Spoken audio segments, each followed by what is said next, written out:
अस्सलाम वालेकुम। एक मोमिन की ये पहचान है कि वो हर चीज़ के लिए अल्लाह की बारगाह में ही रुजू करता है, अल्लाह ही के आगे हाथ फैलाता है। नबी रहमत सल्लल्लाहु अलैहि वसल्लम ने भी इसी की तालीम दी है। अब्दुल्लाह इब्न अब्बास रज़ियल्लाहु ताला अन्हु इस हदीस के रावी हैं, बयान करते हैं रसूलुल्लाह सल्लल्लाहु अलैहि वसल्लम ने फरमाया, लोगों से गनी हो जाओ, अल्लाह ताला तुम्हें आसानियाँ अता फरमाएंगे।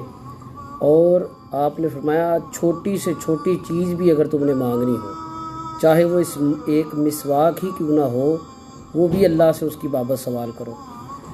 यानी अल्लाह के रसूल सल्लल्लाहु अलैहि वसल्लम ये तालीम दे रहे हैं कि कोई बड़ी हाजत है, छोटी हाजत है, बड़ी ज़रूरत है, छोटी ज़रूरत है, बड़ी तकलीफ़ है, छोटी तकलीफ़ है, हर मामले में अल्लाह से ही दुआ मांगी जाए।